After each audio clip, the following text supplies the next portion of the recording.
Good morning, everyone, and welcome. Welcome to the first convening of the Upstate Mitigation Task Force, Flood Mitigation Task Force. I am Brian Stratton, Director of the New York State Canal Corporation and Task Force Chair.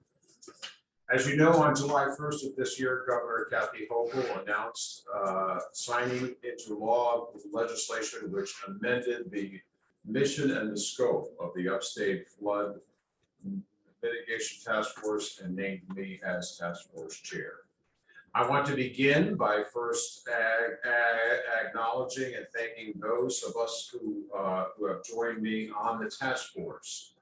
And they include Commissioner of the New York State Department of Transportation, Marie-Therese Dominguez, the Commissioner of Homeland Security and Emergency Services, Jackie Gray, the Commissioner of the New York State Department of Environmental Conservation, Basil Sagos, Emergency Management and Flood Management Specialist, Bill Neckerman, Hydrologist Theodore and Drenning, Soil and Conservation Specialist Peter Nichols, and Civil Engineering Experts Oren McMurray and Robbie Ravindra. Thank you all for your services and for your individual commitment to our work. I also would like to acknowledge members of the New York State Legislature who have joined us online today. Senator John Mannion, Assemblyman Al Sturpey, and Assemblyman John Lamondes. Thank you for joining us today. The mandate delivered by Governor Hochul to this task force is an important one, and the work that we will undertake is critically important to dozens of communities across New York State. First, we need to explore both the costs and the impact of flooding along the Erie Canal over the past 5 years and across key economic sectors, which we will touch upon shortly. Second, we must assess the canal system's operations, procedures, and plans that may impact flood mitigation and management, and then identify adaptive measures with costs that could be executed to mitigate flood damages. Finally, once we've gathered that information and using the expertise which the esteemed members of this task force panel we will need to deliver a report of recommendations to the governor by July 1st, 2023. This report must outline clear and actionable steps for both the state and local communities to take to prevent future flooding to every extent possible and to mitigate damages caused by future floods. As I mentioned, this information will be critically important to these communities, and I know firsthand how devastating floods can be. As many of you know, I served as mayor of the city of Schenectady for many years. Prior to that, as a city council member and a member of the Schenectady County Legislature. Year after year, our community saw flooding along the Mohawk River and the Erie Canal, caused in large part by annual winter ice jams. These seasonal forces of nature have caused millions of dollars in damage, displaced businesses and families, and harmed the environment and wildlife. But in a small piece of synergy for me personally, here in my role with the Canal Corporation and the New York Power Authority, we've been able to work on tackling the problem. In 2020, we developed a pilot program using a pair of ice-breaking tugs along the Mohawk to break up sheet ice so that it could flow downstream rather than creating dangerous flood-prone jams.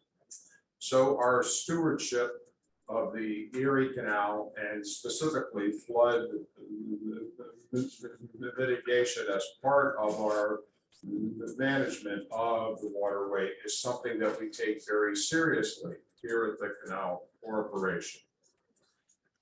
The mission of this task force is just as vital to preserving the health and property of our neighboring canal-side communities. Just as in Schenectady, Central New York struggles with flooding are long-standing and have only worsened due to increasing occurrence of severe weather events stemming from climate change. Just one more point before we get started. The solution to the issues we are facing is not a solution that will be driven by a singular agency. Rather, it will be achieved by various authorities and stakeholders working together as a collective. The only way to begin to find a truly effective solution is to establish a shared vision and to execute that vision as a collective. Simply moving flooding from one area to the other is not a viable solution. This is a complex challenge with decades of both flooding and attempting flood prevention for us to examine and incorporate into the solutions we put forth to these communities. This moment demands that we find new and innovative methods to mitigate these disasters and even prevent them, while simultaneously bolstering the resiliency of our waterways, to delivering on New York's commitment to environmental sustainability and responsibility. For today's kickoff meeting, we will be examining the work ahead of us to developing a list of task force subcommittees and objectives and planning a preliminary schedule of public meetings and site visits for the next 11 months. Click off that. Thank you all for being with us, and I would like now to give the opportunity for the principal members of our task force to provide commentary, and I would like to begin with DEC Commissioner Basil Staples. Commissioner, welcome. Good morning. Brian, thank you, and thanks to all the great members here. It's good to see everybody, including Bill, formerly of DEC. Good to see you, Bill. But this is really important work. The governor kicked us off. We have all been through an intense amount of challenging weather events over the years, to say the least. And I think we all distinctly remember the damages done by various storms and the ice jams in the Mohawk and along the canal system. So we're thrilled to be part of this really important team. I know this is action oriented, which is very important. We're not, basically putting something together to go onto a shelf. This is going to inform the investments we make over the years to come. We've made investments already, of course, but and you're right to detail those, Brian, but we know that the challenge ahead of us is enormous. Managing high water and low water and ice and rain, all the above, because those floods will come. But thank you for having me aboard today. Thanks to the team here. I've also got Tim Walsh, Regional Director out in Region 8, who's going to be part of this as well. You may see some other regional directors as well involved, like Matt Marco in Region 7. But DEC is all in here and happy to be part of this great team. Thank you. Thank you, Commissioner, and thank you and your team for being with us and joining us as part of this effort. I would like to now introduce Commissioner Jackie Bray of the New York State Department of Homeland Security and Emergency Management. Good morning, Commissioner. Good morning. Thanks so much. I'm mostly going to echo my fellow Commissioner Stegos. Happy, really thrilled to be part of this team.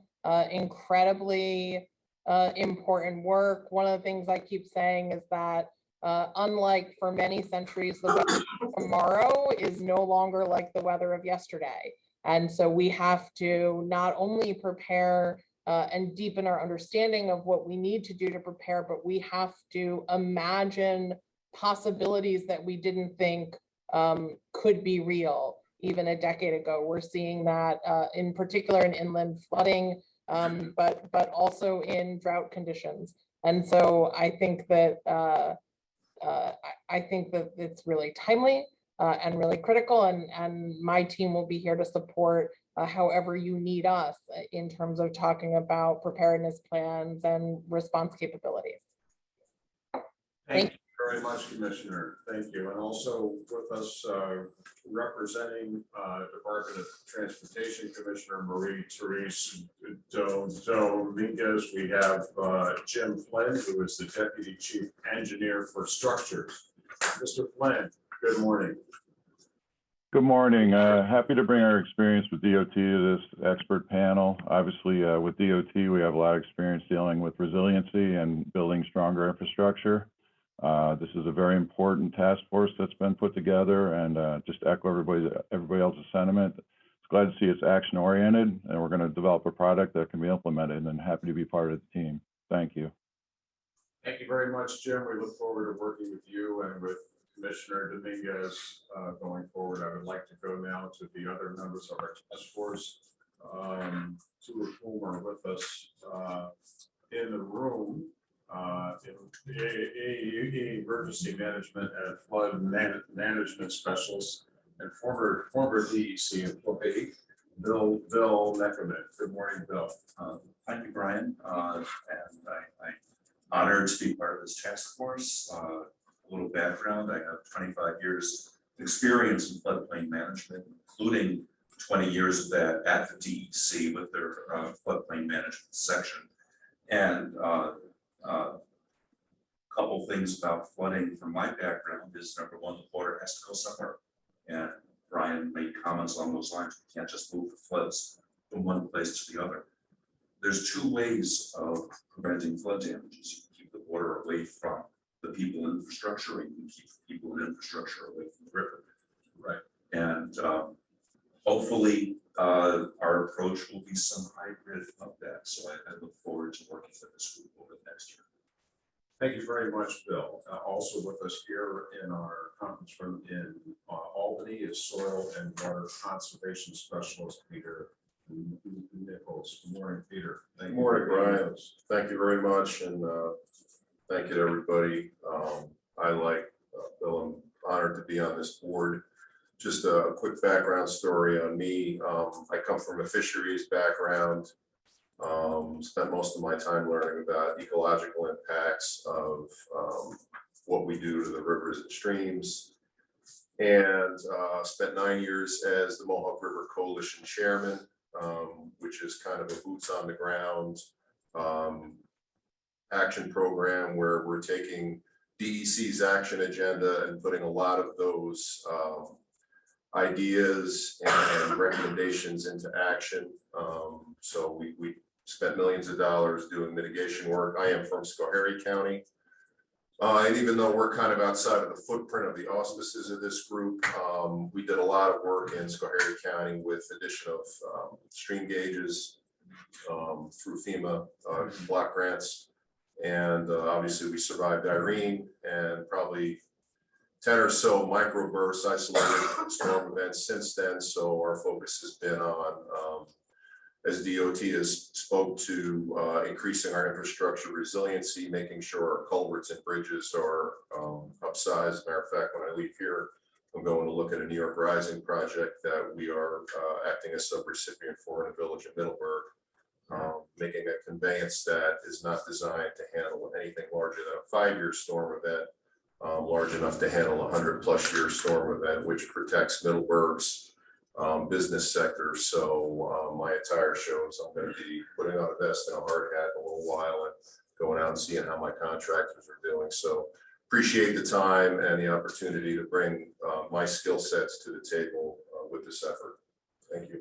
Thank you very much, Peter, and we also will be putting our and thus as we get out into the field in future meetings of the task force. I'd like to now go on screen to another named member of our task force, hydrologist Theodore and Trenny. Ted, good morning, and the floor is yours.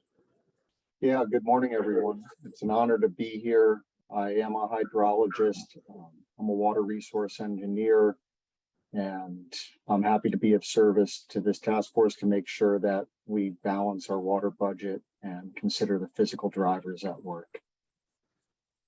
Thank you very much. Also rounding out the task force, we have two civil and engineering experts, and I would like to begin first with Orrin McMurray.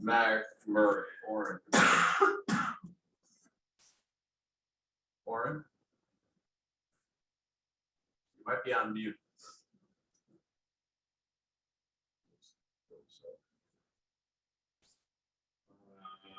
Orrin, it might be. Can you hear me at this point? I can hear you. Yes, thank you. Good All morning. right, sorry about that. Well, good morning, everyone. I'm Warren McMurray. I'm a professional engineer, and I've practiced in New York State in the infrastructure engineering area, including water resources and the like, for a little over 45 years. So it's a privilege to participate in the work of this very important task force, and I look forward to supporting the results that we will generate here in the upcoming months. Thank you very much, Orrin. We are delighted to have you working with us, and finally, we're going to recognize and introduce also another civil and engineering expert and a member of this task force, Ravi Ravindra from Rochester. Good morning, Ravi.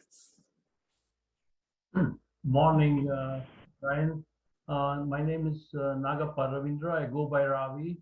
I'm the president of Ravi Engineering, representing 90 employees in Rochester, Albany, Binghamton, and Buffalo areas.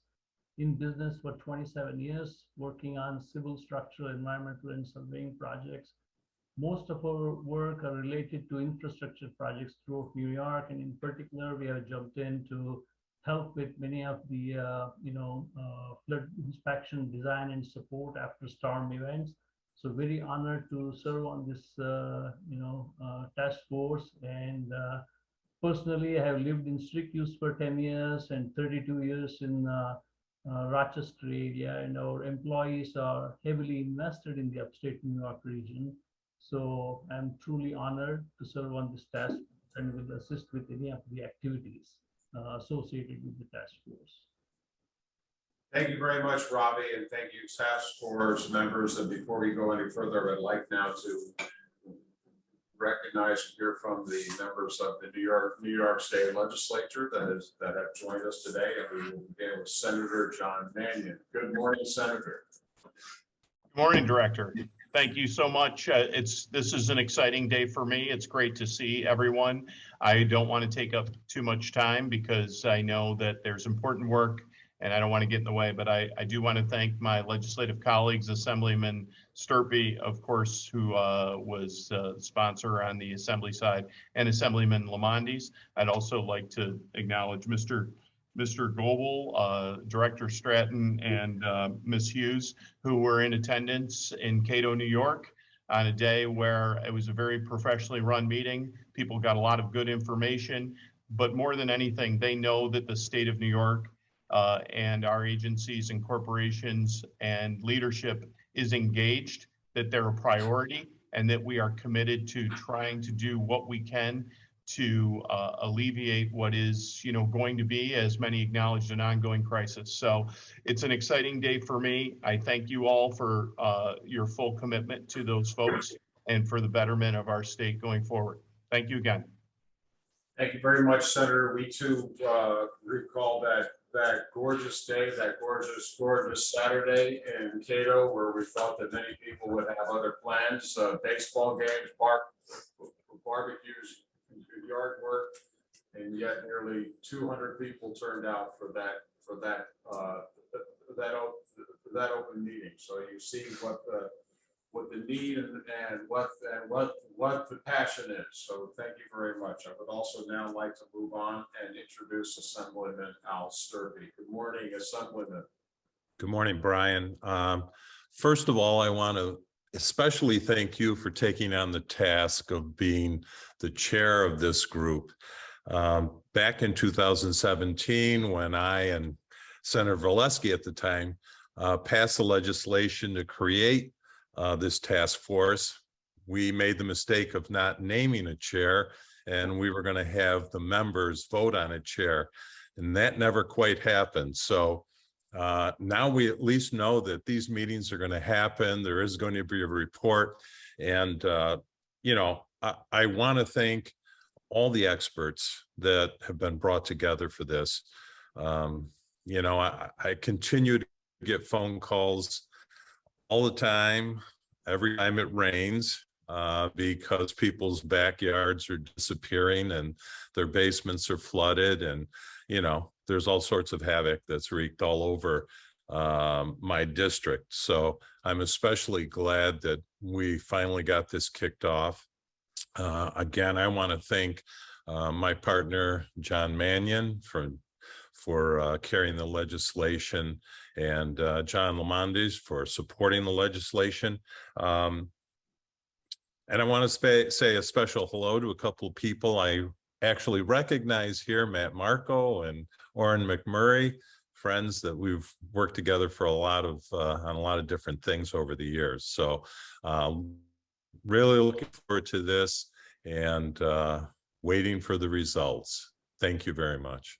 Thank you, Assemblyman. I view my role as chair as really one to make sure that these meetings happen and that we stay on course, but really all of the work is going to be done by all of us working together. As I said in my opening comments, it's not any one agency, it's all of us working together towards a common solution and toward that report, which we will send to the governor in about 11 months on July 1st, 2023. So thank you. And finally, we'd also like to introduce Assemblyman John Lamondes. Good morning, Assemblyman.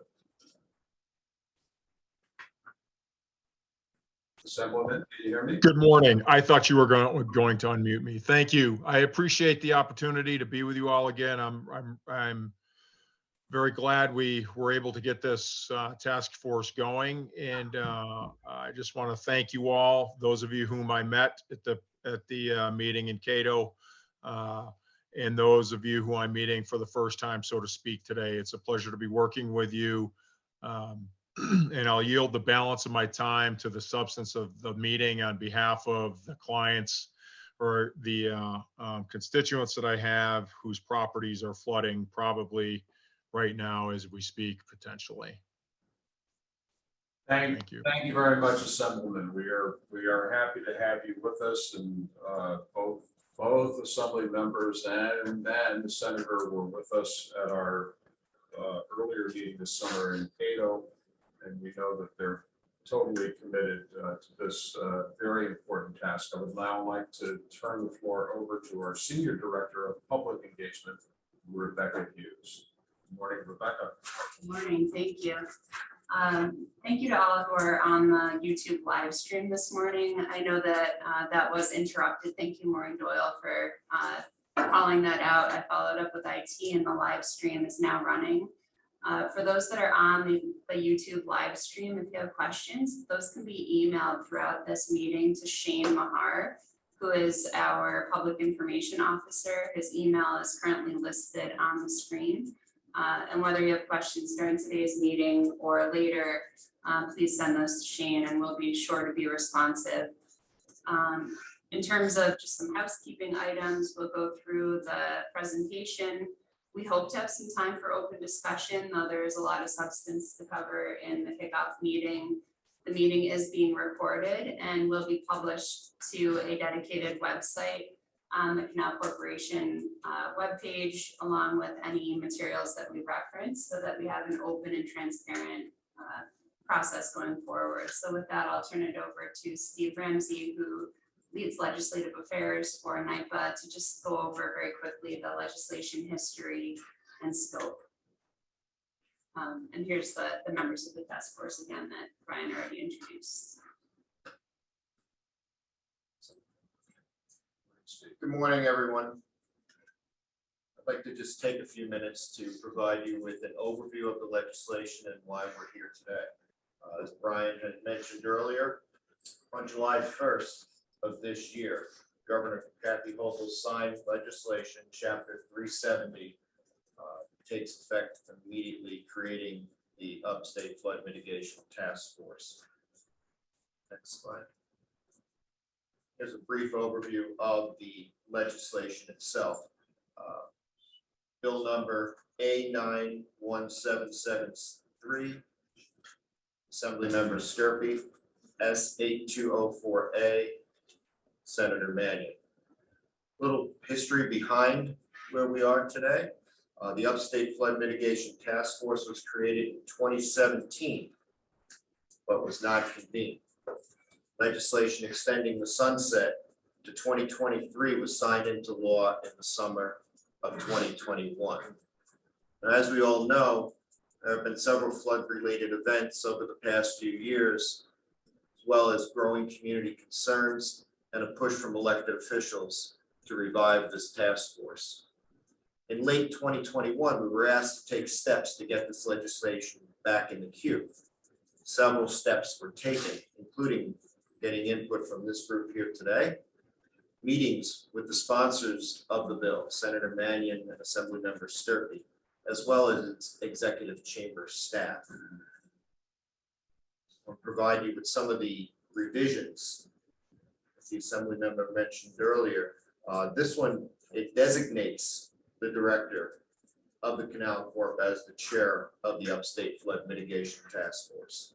It refines scope to watersheds where the Erie Canal System operation procedures relate to flood mitigation and management, which are the Mohawk River Basin and the Oswego River Basin.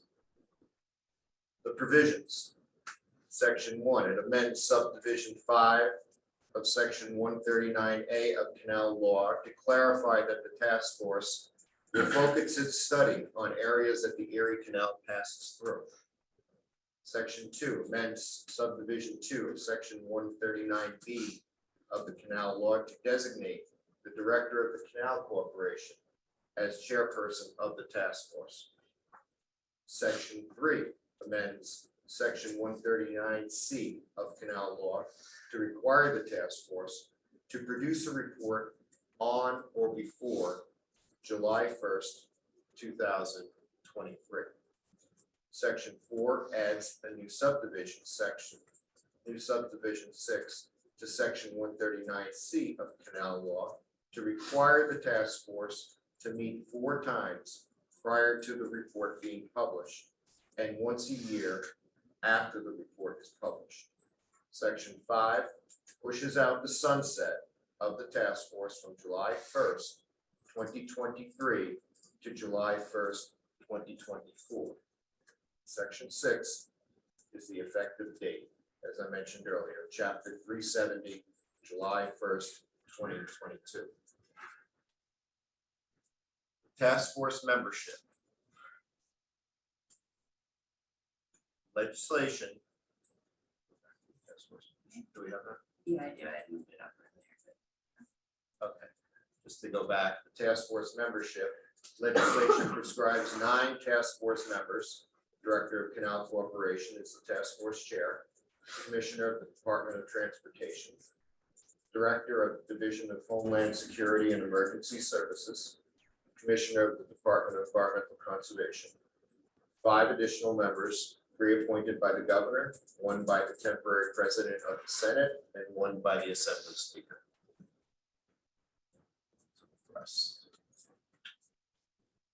Focus of the legislation.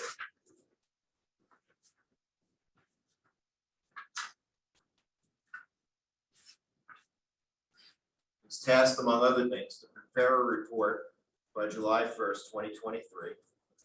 Legislation identifies the following areas to be addressed. the cost or impact of flooding over the last 5 years to agriculture, transportation, infrastructure, land use, public health, insurance, tourism, recreation, and power generation. Assessment of the canal system operation, procedures, and plans which may impact flood mitigation and management. List of adaptive measures with costs that could be executed to mitigate flood damages. Establish an upstate flood mitigation grant program to mitigate and prevent flood damage in the target regions. Duties of this task force are to review existing reports and studies on the flood-prone areas within these watersheds, identify gaps in available data and analytics, establish the parameters of a grant program as defined in the legislation, and make recommendations on how to mitigate flood impacts. Now, the limits of the study and grants program. Jurisdiction. Task force can provide recommendations for action, but New York State does not have the authority over other water management authorities or municipalities. Funding.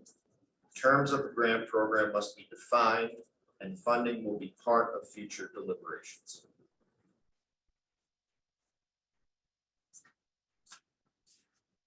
Just to give you an idea of the watersheds, given the photo, the Oswego River Finger Lakes is the largest one, 5,122 square miles.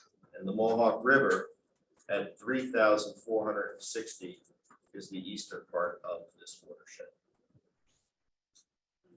And with that, we'll turn it over to Howard Goebel, our hydrologist, who will give an overview of the regional hydrology. Thank you, Rebecca. As Director Stratton mentioned, we're focused on the Mohawk River Basin and the Oswego River Basin, and I really think this these two photos are illustrative of the tale of two watersheds. The Mohawk River watershed, Mohawk River watershed is very flood prone, but it's flood prone largely due to flash flooding. And whether it's a snowmelt runoff event or a hurricane remnant event, water levels can rise very quickly, cause widespread scour damage and high water, and then recede rather quickly, leaving destruction in its wake. To the contrary, the Oswego River Basin, here a photo from Cross Lake from last year, is very flood prone nonetheless, but it's more of a static flooding. Water levels of the canal and the lake overspill its banks and inundate flood prone areas where development has taken place, and the water levels remain high for weeks and months. And I believe we are above bank full level for 4 months between November and February last year. So it's just a much different watersheds. We're going to drill down through the two watersheds. Starting with the Mohawk River Basin. The Mohawk River Basin has the canal running right through it. The canal flows on this graphic from left to right or west to east.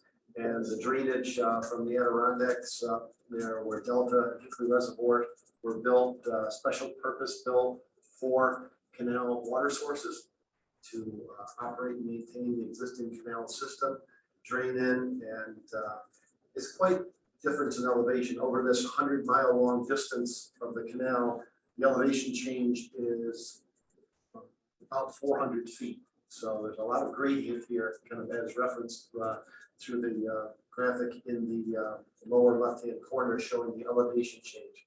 So we have the Adirondack Mountains contributing runoff. We have Schoharie Creek with the Catskill Mountains contributing runoff, and watershed's big enough at nearly 3,500 square miles that parts of the watershed, fortunately, generally only receive rainfall runoff at the same time, and it's big enough where generally we don't see uniform rain falling over the whole basin, which is a real positive thing. But there is flood-prone issues nonetheless, and we're going to discuss what they are and see what some of the things that are done to mitigate that have been. Here's a graphic created by Dr. John Garver from Union College. He's done a great deal of study on the Mohawk River, which kind of tells a bit of a story of flooding between when the canal came into place in 1917 through 2008. And it shows largely the Mohawk, from a total annual volume perspective, behaved itself, with the exception of a few little odd occurrences in the 40s. 1945, I believe, was an issue where we had then flood of record occurred, but then went into a long drought period during the 60s where things were really bleak. The canals had a tough time operating due to a lack of water. Hurricane Agnes came in to play in the early 1970s, and it was wet for a few years, but largely through the 80s and 90s, the watershed was generally pretty tame. But in 2006, the canal system, quite a Mohawk River Basin system, had a large flood. Canal had over $25 million of damage to its own infrastructure in 2006. And it started leading to say, boy, what can be done to mitigate this damage? We got federal declaration, disaster declaration of the 2006 storm, but it was difficult to implement because we really didn't have a plan. So we started a plan. As Pete mentioned, 2011 Hurricane Irene really was detrimental to the Schoharie Basin and the areas downstream in Montgomery County, Schenectady County, Albany, and Saratoga counties, and it was the flood of record for the basin in those areas. And there, the canal had over $125 million of damage to its own infrastructure, with over $1 billion of damage throughout the watershed. Those high-flowing flash flood type of damages were just amazing. Director Stratton and I went and toured all the counties. Every time we went to a different county, we were amazed by how bad it was. We thought we hadn't seen this before. It was different, but it was bad wherever we went. And so we said, boy, we need to have a strategy here how we can mitigate flooding. In 2019, Hinkley Reservoir had its flood of record. And a Halloween storm in the fall, and the East Canada Creek was damaged severely. And then last year, Rome and Delta Reservoir had its flood of record. So we're definitely in a what period of time, and a call to action has been made. Fortunately, the Mohawk River Basin has the Mohawk River Action Agenda in 2021. The 5-year revision was issued. And the mission of the action agenda is pretty clear: to conserve, preserve, and restore the environmental quality of the Mohawk River while helping to manage the watershed's resources for a sustainable future. It was initially issued in 2009, has been revised several times. All through that, flood resilience and mitigation has been a strong anchor pillar of the action agenda. As we work with the task force, we want to build upon the work that the action agenda has done and has underway to really target our next steps as they relate to really watershed management infrastructure throughout the basin. We'll switch over to the Oswego River Basin, a very large watershed, larger than the state of Connecticut. As highlighted on the slide, we show Cross Lake, where the picture was taken earlier. It's along the Erie Canal in Onondaga and Cuba counties, and it's really a widening of the Seneca River that existed long before the canal was built. Interestingly enough, the Cross Lake was actually 11 feet higher prior to a draining of the Montezuma wetlands in 1852, which lowered it 7 feet. And then with the construction of the barge canal in the early 1900s, was lowered 4 more feet to create the gradient for the Erie Canal going through it. So quite a bit of changes have gone underway for Cross Lake. Some of the challenges of this basin, I think we look at the graphic, shows the elevation changes. Some mountainous areas in the Allegheny Plateau and in the Tug Hill Plateau with Oneida Lake, but rather flat watershed along the spine of the Erie Canal. So some real challenge. But the real challenge is the lakes are operating independently. Been operated for years. Every lake has its own task force. They've developed their own watershed management plans. They have their own nice targeted water levels that they want to have for the summer levels, a drawdown period in the fall, a winter period, and then transitioning to in the spring back up to normal summer levels. And in general, things work pretty good. But given climate change and its influence, along with other things, it's been challenging because sometimes now the snow, which used to melt in April, is now melting in February. And the lakes are already at summer level in February. So now when we get those spring rains, we're already at full level. So that independent operation is rather challenging. Fixed system hydraulics. The Erie Canal was built 104 years ago, went into operations, but the hydraulics are the same. And they're limited. They were limiting when they were built. And they're limiting today. Floodplain encroachment. Bill mentioned, and he's correct, people have built in the floodplain. And that's why we have flooding going on. And some very flood prone areas along the lake shores and along the spine of the canal system as well. And you mentioned climate change, but there's also been a great deal of development of the watershed throughout the 100-year period of the canal operations. And what that has done is really created a situation where the same rainfall results in more runoff and higher watershed yield due to a transformation largely of woodlands and farmlands to strip malls and subdivisions. And kind of the graphic in the bottom right corner of the map here kind of shows the urbanized areas. And there's been quite a transformation over the years. And those transformations continue. Syracuse is largely developed, but there's been a huge move of people outside of city of Syracuse throughout Hunter Valley County. And so those urbanization of formerly undeveloped lands that's definitely created a water management challenge, as well as limited forecasting. I started my job here as canal hydrologist in 2001, and there was zero flood forecasting in this basin. It was almost tough to believe. And over the years, we've added many, many gauges, real-time gauges with the USGS gauges of our own, precipitation gauges with the New York Mesonet. And we've started to finally have some forecasting in the basin, but it is limited.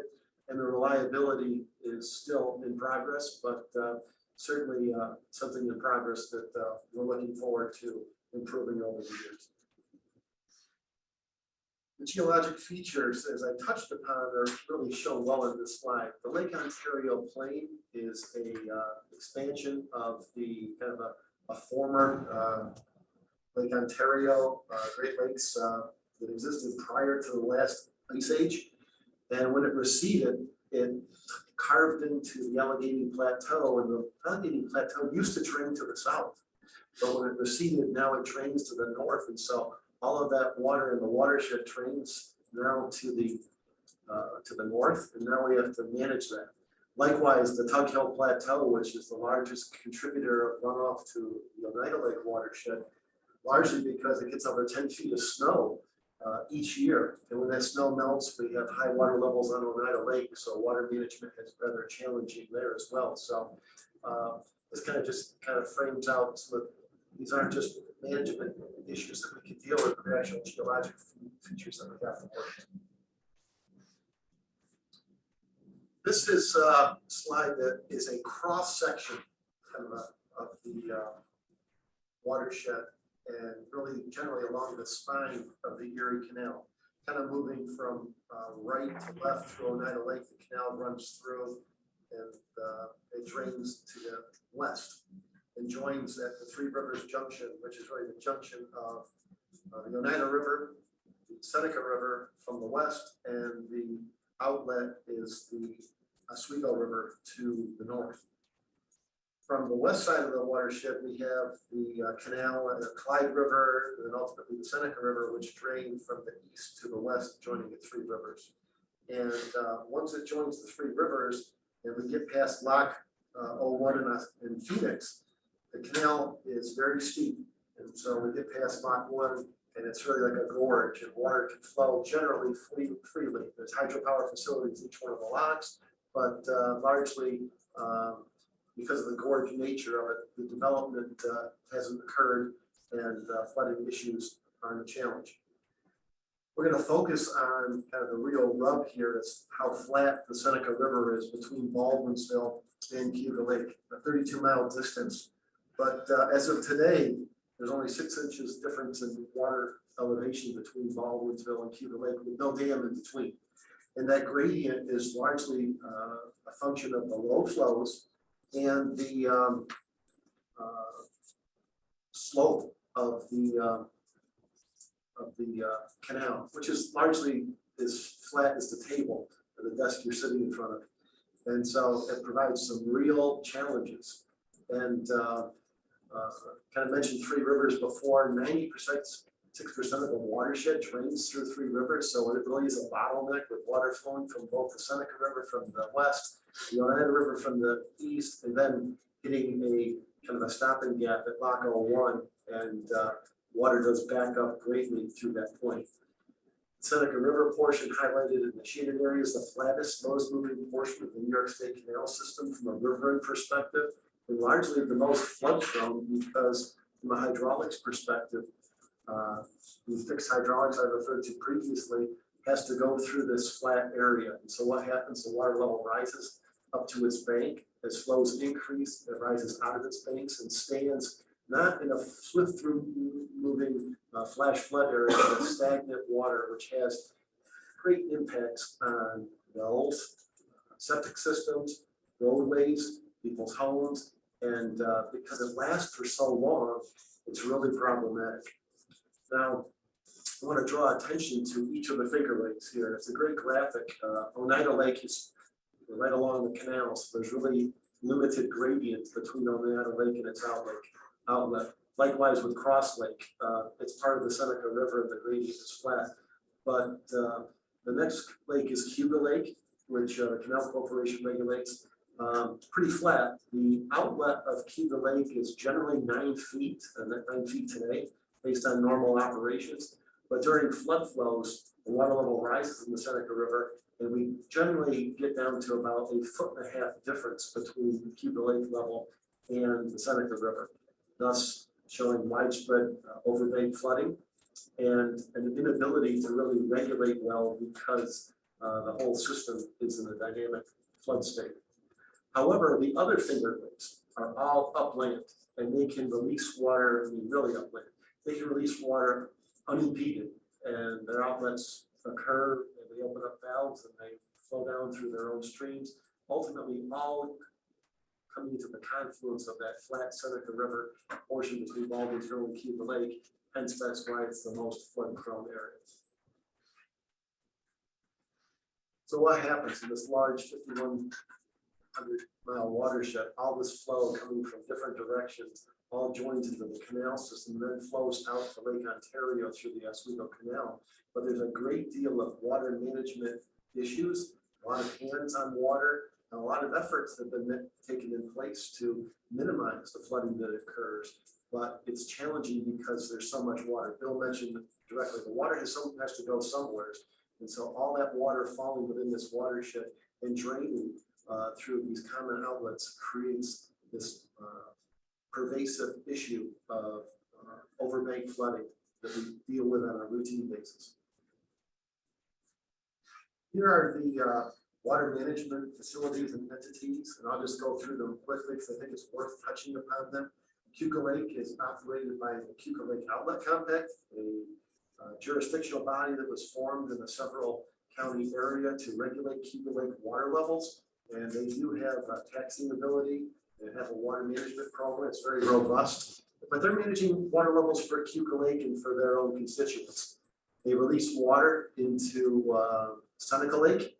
And so whatever those water releases are in Cuba Lake, they have to be done into Seneca Lake, which is regulated by Gravity Renewables, a hydropower entity who holds a Federal Energy Regulatory or FERC Commission license, which has specific parameters that they must maintain seasonal water levels and regulate the water flowing in through their own watershed in Cuba Lake in their outlet, which ultimately discharges into Cayuga Lake.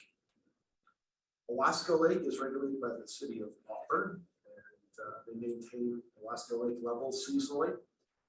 Skaneateles Lake is regulated by the city of Syracuse, largely for the public water supply. as a source of the city's water. Otisco Lake is regulated by the Onondaga County Water Authority and maintaining water levels in accordance with their water management plan to have stable drinking waters to their customers they serve. Canandaigua Lake is managed by the city of Canandaigua, and they seasonally regulate their water levels. But looking at this watershed being so big, you can see how portions of this watershed can be inundated. I mentioned earlier, Oneida Lake had 4 inches of water fell in the Tug Hill Plateau yesterday. Tough to imagine that, but the rest of the watershed largely had rained at all. It was raining out there this morning, but other parts of the watershed didn't see any rain. And so you can be in a watershed downstream, especially since you don't understand why it's flooding, but can have literally heavy rainfall flowing through the Finger Lakes and along the canal, the sun can be shining. So I think it kind of tells a good story about combined watershed management. A lot of people have their hands on it, but once the water gets into the canal system, it's a different set of entities who have watershed management responsibilities. Block 24, the Canal Corporation owns and operates a dam in Baldwinsville. It has a single Tainer Gate, which is used to regulate water levels of that Seneca River through Cross Lake.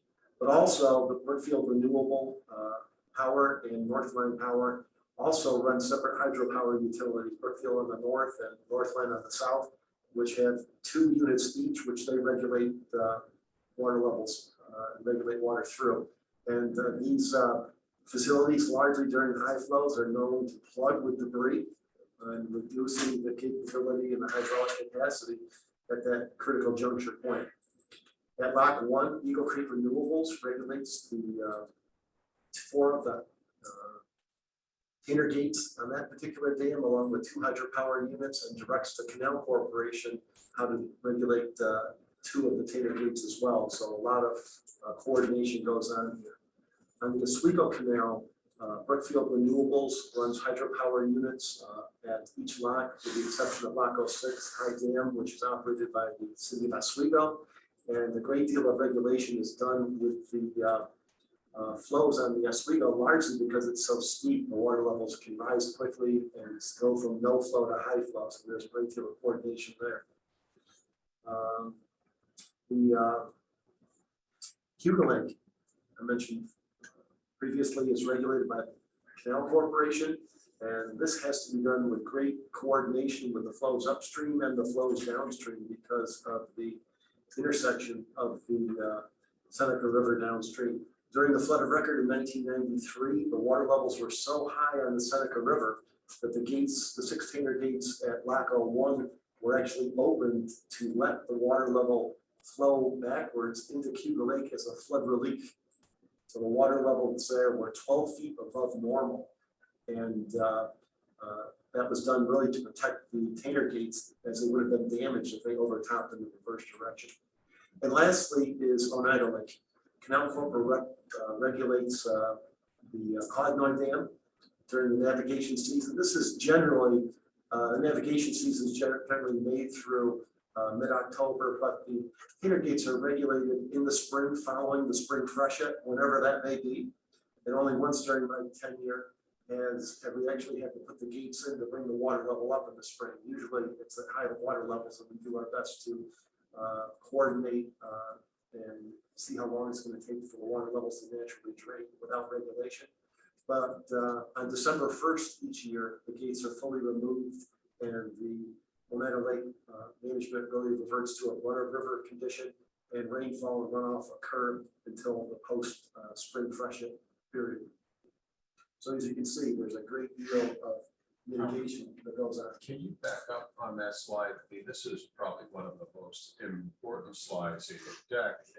In our deck, and you're showing 12 or 13 individual authorities or management organizations who have different protocols for controlling flow. So obviously, the task that this task force is going to be looking at is what can we do to collectively and cooperatively work with all of these various entities to be able to handle this problem. And the line at the bottom of the slide, of course, is to underscore the fact that the Canal Corporation is only one of many water managers across the region.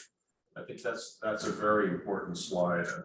Yeah, no, and touching upon that, Brian, Canal Corporation does a great deal of coordination. We have we call it the Lake Manager Plan. Every Monday, we coordinate with all the Finger Lakes management and say, hey, what are you guys doing? So we know. And when gate changes are made and planned, we ask them to coordinate with us. It works really well, except during floods. And during floods, they let us know what they're doing, but they're generally operating without taking into consideration the consequences of their actions and actions of others are into the downstream flood prone areas. So, well, they all go into their own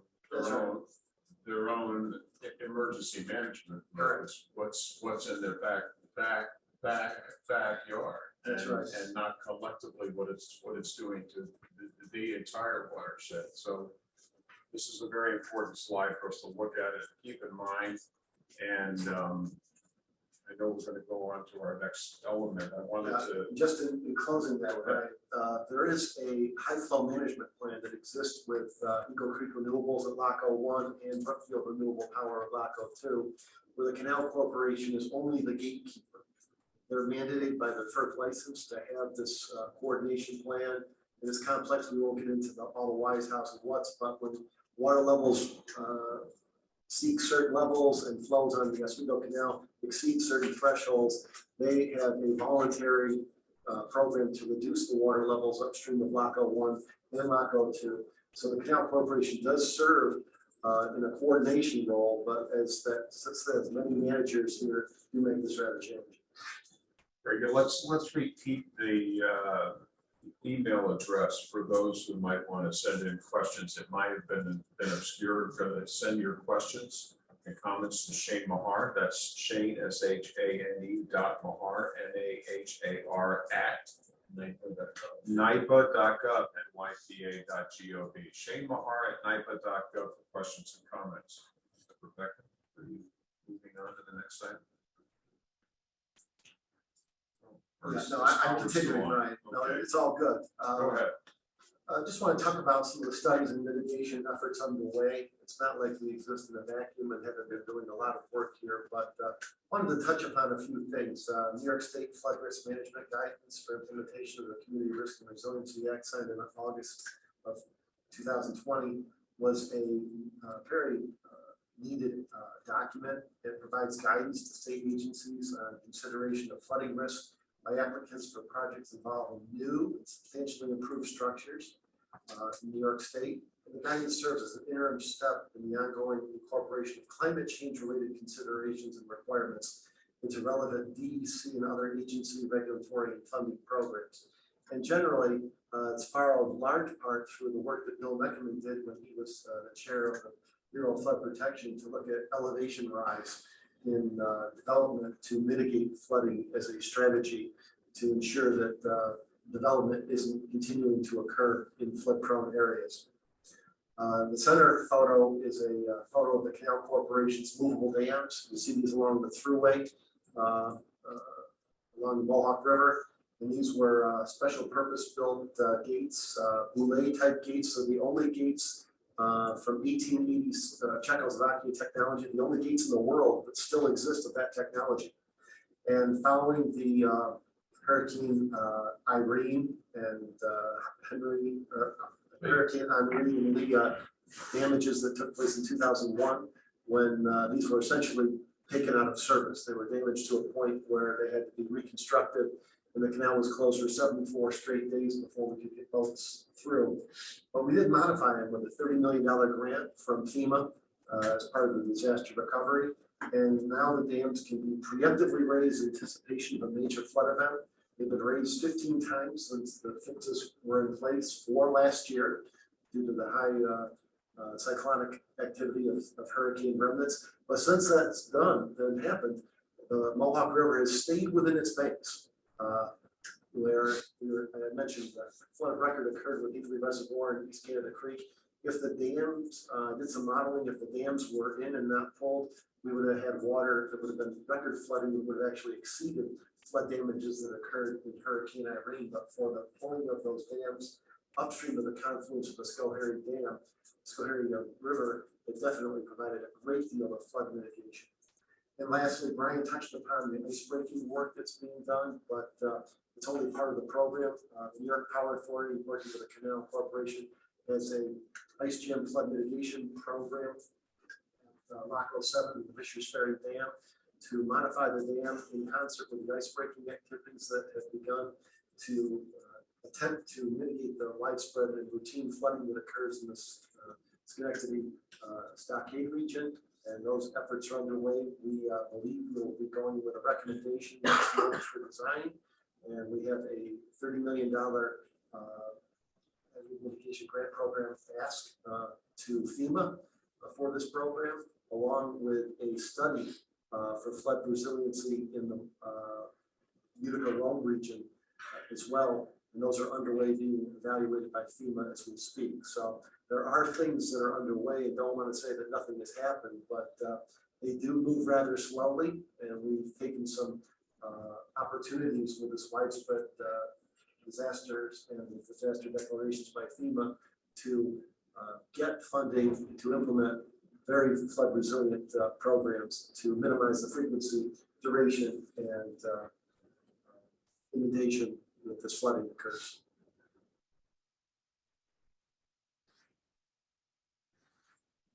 Okay, we're going to move on with our task force schedule ahead of us.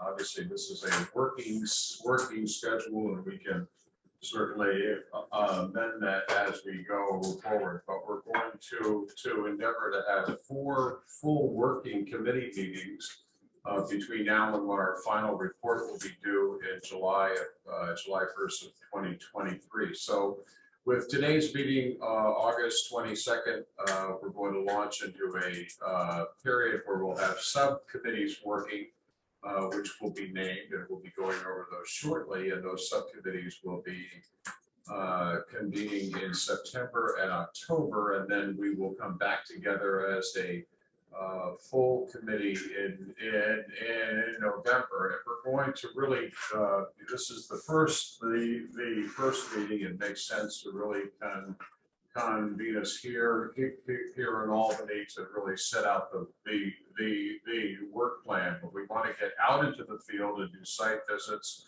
and really engage the public more as we go forward with other meetings. And we'll be doing that both through the subcommittee structure and the full committee structure. So 4 meetings, one today, one in November, one envisioned in March of 2023, where we'll really get out into a more public setting after the winter thaw and the beginning of the spring, and then come back with a June meeting in 2023 to determine the nature and the content of our final report. And then you also see a robust series of subcommittee meetings for 2023 each month, January through June of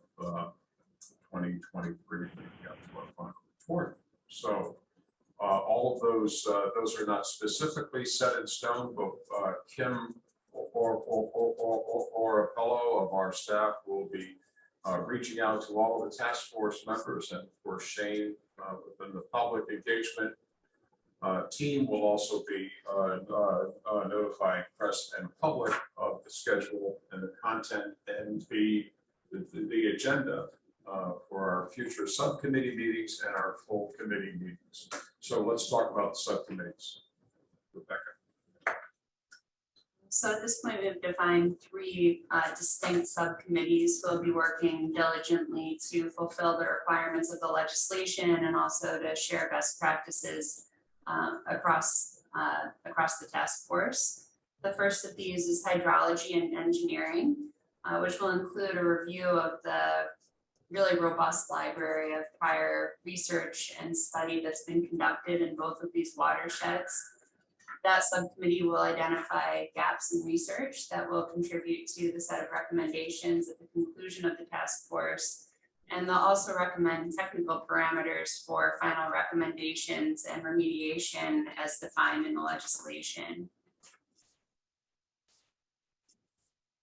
The second subcommittee is grants and policy. So this subcommittee will identify applicable state and federal resources that might be applied in order to mitigate flooding in the two watersheds. I think we've all heard a lot about the Infrastructure Investment and Jobs Act, the brand new Inflation Reduction Act. There's also funding available through FEMA's BRIC program, Building Resilient Infrastructure in Communities, and other federal programs, as well as the forthcoming New York State Department of Environmental Conservation Environmental Bond Act, which will be on the ballot this November, a $4.2 billion effort that includes flood mitigation chief among its goals. So this subcommittee will analyze and recommend systems level technical and political solutions. They'll attempt to capture what mitigative tactics might be funded through grant and incentive programs. And they'll also, seek to understand the political framework in which we are operating. So when you think about all of those water management entities in the Oswego River Basin, what are the political mechanisms that can be used in order to have greater coordination in operations? And lastly, public engagement and outreach.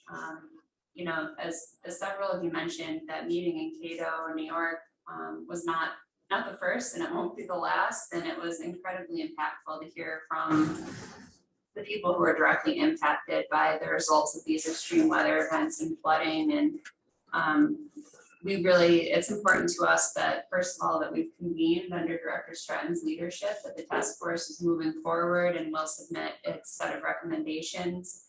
And throughout this process, the public engagement and outreach subcommittee will ensure that we're being transparent in how we're running this task force. So we'll very soon set up a website where we'll have recordings of the meetings, minutes, as well as any reference materials that the public might want to explore.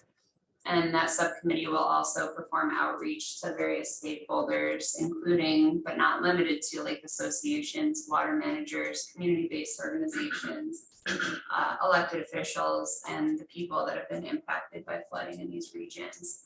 So that's where a lot of the deep work will happen. And the official task force meetings that will be live streamed and held in public forums, or where we'll share distilled findings from those activities. And with that, I'll turn it back to Director Stratton to facilitate any questions from task force members or staff. And I'm going to stop sharing so that we can see each other. Okay, thank you, Rebecca. That's a great overview. Howard, thank you for that very informative overview of the dynamics of both the Oswego and the Mohawk River Basin. Clearly a huge territory and a very formidable task ahead for all of us who are members of the Upstate Flood Mitigation Task Force. And again, we're going to be endeavoring not just to conduct these meetings from a conference room, but actually get into the field and meet the stakeholders and to be able to see this. But it is a huge territory. We may have to confine some of our scope of that and also engage our subcommittee chairs and also doing some of that work in the intervening months and between when we convene as a full committee. I would like to allow the opportunity for our task force members to make any additional comments or questions based upon the information that has been presented thus far. And I think if you unmute and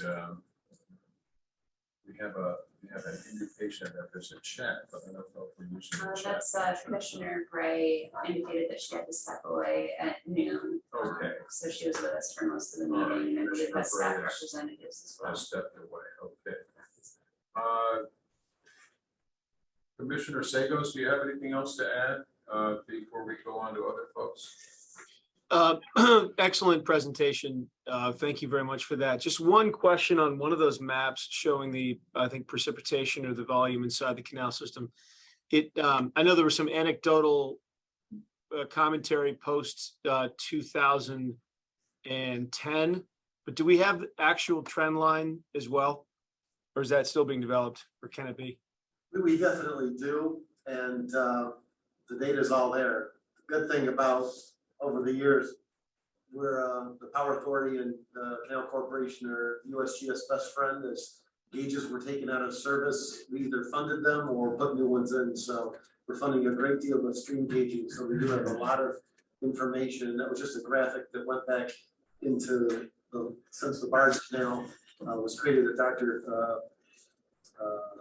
Garver created. So I used it, but definitely we have it. And there's no doubt with climate change, things have changed, and definitely having these cyclonic, repeating cyclonic events that really, I'm kind of waiting for the one for this year, but we don't control it, but we deal with it as they come and try to make the best decisions so we can minimize flooding to the extent possible. What it doesn't do though, is doesn't show what our activities did to mitigate flooding, which no one ever asks for credit for what your programs do, but in reality, they do a great deal of benefits, and sometimes we forget about that, and we're definitely glad that we can take that information and have a model to go back and say, if the dams were in on the Mohawk, what would the water levels were? And I've done that, and it's amazing. So great question. Okay, got it. I mean, it'd be great to see an updated chart line on that, and that'll help tell the story of all the work that's gone in already and where we're going forward. But thank you. Otherwise, fantastic. Thank you, Commissioner. We'll go on to other commissioners on the task force. Commissioner Bray stepped away. Jim Flynn from Department of Transportation, anything you'd like to add to the presentation? Just want to say thanks. It's great information, creates a great sound basis for moving forward with the task force. So thank you for the presentation. Thank you very much, Jim. In the room, Bill Meckerman. Yes, if I may. So we know that a lot of the information we have about flooding looks backwards. FEMA maps look backwards. They don't look forwards. They don't consider land use change. They don't consider climate change. So, and I know also that a few years back, DOT and USGS were working together on kind of a future-looking stream model. So I'm wondering if we can get some information on where that lies and perhaps getting some input from some climate experts such as people at the Northeast Climate Center at Cornell University. Thank you very much. That will be relayed certainly in the minutes that we put together, and perhaps that could be directed to one of our subcommittees that Rebecca outlined, and that'll be part of the work of their work going forward. So, well, I'd like to see it there and certainly here. Thank you very much. Peter, any comments or questions? Just the one slide you had that showed all the players, all the other agencies that have control over certain resources or certain assets within the watershed. I thought was very telling. I know speaking, for Schoharie County, obviously our two major players are New York City DEP and the Power Authority. And they're great partners to us and to the county in general, as far as communication back and forth, very transparent. Power Authority has been great, a great partner with flood mitigation. They installed 8 USGS gauges through a contract with USGS. But I don't know that I've often seen those two agencies in the room together with the local stakeholders. So one of the things I would try to encourage is, to get those folks in a room and just have a talk, because I think that can really go a long way in terms of coming to solutions that I think will impact everyone's the constituents certainly of our local legislators who are represented here as well as others. So That's a very good comment. Thank you very much, Peter Nichols. Peter, interestingly enough, we had a meeting. I was the ops engineer at PG for a while and definitely had that separation. We actually had a meeting, very well attended by both the Power Authority and DEP, and we have another one scheduled in September to kind of go tour their facilities. And a lot of new players in both organizations. So it's really timely to definitely ensure that those collaboration and people know who they are and understand what's going on, so we're not surprised with the flood event. Theodore and Jenny, I'll give you the opportunity if you'd like to comment or ask any questions. Yeah, thank you. And you can call me Ted. Ted. I appreciated all the details shared. I focused more on what Howard Goebel was presenting, and I thank you, Howard, for that detailed narrative, and you peppered it with some great quantitative information. I guess my question is something that we might pursue later in one of the subcommittees, but I'm aware that there is a flood forecasting system in place for the canal. And so my question would be what Howard and his team think of the performance of that system and its ability to allow this committee to perhaps go back and look at some of the historic events that were pointed out as problematic, and then enable us to examine different scenarios through that forecasting system to avoid those floods. And then, as someone mentioned earlier, Bill Nugent perhaps would allow us to then place some future scenarios as we look at climate change and land cover change and see what management strategies occur there. If that flood forecasting system isn't set up to be dynamic and allow for that type of use, I accept that, but it might be one of the recommendations that we then move forward with. Thank you. You want to say about that, Harold? No? Well, yeah, we'll get into it in the subcommittees, Ted. Was far more developed in the Mohawk than it was in the Oswego River Basin, and hence some of the challenges that will do it. But I appreciate your insight and your thoughts on next steps. But it is dynamic, definitely dynamic. Thank you, Howard. Thank you, Ted. Oren McMurray. Oren, any comments or questions?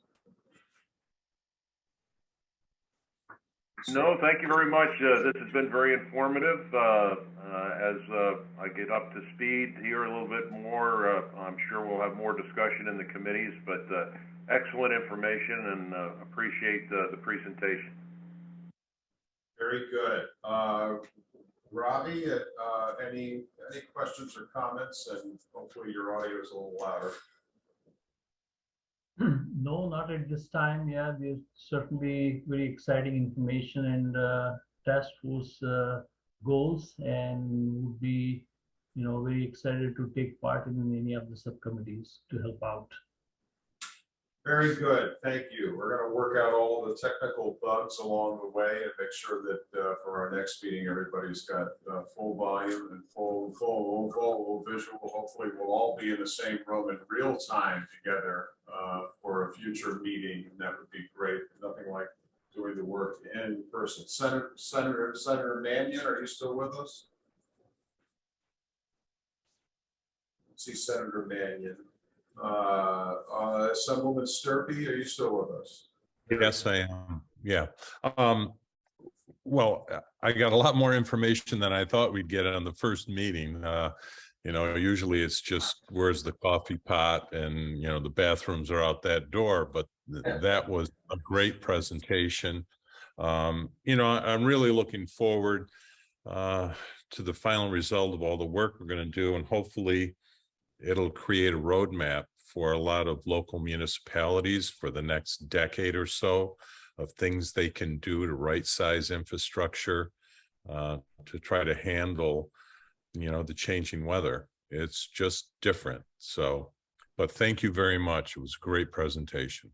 Thank you, Assemblyman. And then Assemblyman Lamondes. Thank you very much. I really appreciate the opportunity to participate, and I look forward to future meetings, and as I said earlier, actions to solve this problem. Thank you very much. We have a number of, thank you very much, Assemblyman. We have a number of other agency staff members. Any of the other agency folks that are with us would like to comment on behalf of their agencies? Hearing none. Anyone in the We room? can open it to anyone else on the Zoom if they'd like to unmute and ask the Okay. question or make a comment. We will wrap up promptly at 12:30 just to respect everyone's calendars, but we do have some time if folks have questions. And Shane, I don't know if you've received any by No email. questions coming in on email. Does anyone else who was on the Zoom have a question or comment that they'd like to unmute and direct to the task force? And if you do so, unmute, maybe wave so I can see who is okay. Marie Doyle, are you waving? You have to unmute, Marie, so we can hear you. I don't have any questions. All right. Well, we do hear you. Thank you. No questions. Okay. Anyone else who's on the screen would like to chime in, ask a question? You won't be so shy next time, I'm sure. I don't think that's Maureen. It was Maureen Doyle. That was great. Is that Oh, right? Marie. Okay, Marie. No Marie. And then Maureen Doyle, do you have a question? I see a lot of working going on the screen, and you might be talking, but we can't hear you because you're on mute.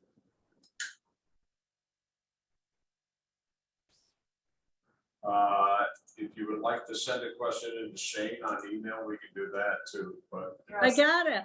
There we are. Very good. Go ahead. I'm sorry, folks. I'm sorry. Whoops. Okay, so Introduce yourself. one topic that wasn't mentioned is filling. I'm talking within the Oswego River Basin, specifically in Reach 24, Cross Lake Seneca River. Massive filling every year for years. I'm talking 10-wheel truckloads of fill is little. We're talking 20, 30 10-wheel truckloads of fill. Sometimes they're permitted, sometimes they aren't permitted. And I'm hoping that the task force will have time to address that topic in regards to Cross Lake Seneca River. Thank you, and thank you for letting the public participate. Thank you, Maureen. Your comments are noted and will be passed along to our subcommittee chairs.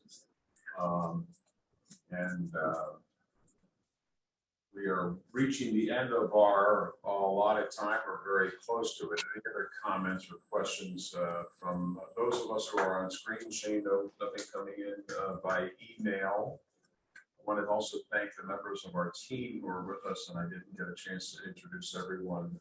Peter Casper, our attorney, our counsel, Shane Mahar, who is with us from our public engagement team, Jackie Schillinger from our intergovernmental relations team, and far in the corner and off camera is Kim Orapello, and Kim will be communicating with each of you about our next meetings, and we will be reaching out to form our subcommittees, to name chairs, and to communicate that to the full members of the task force as we go forward. Once again, to reiterate our commitment to work collectively to come up with a workable plan that we can have to manage this very complex system, and to engage the public and to get out in the field and really see the work that needs to be done. And I want to thank everyone again for their commitment and their time and their pledge to work together. We've got a lot of work to get done in a very short period of time to get our task force reported by July of next year. Rebecca, anything else? No. Well, thank you all for being with us. Senators, Assemblyman, thank you so much. Chairs, Commissioner Sakos, thank you for your engagement and your comments, and come with us out on the canal. Sounds great, Brian. I'll see you there. All right, great. Thank you. Bye-bye, everybody. Bye-bye.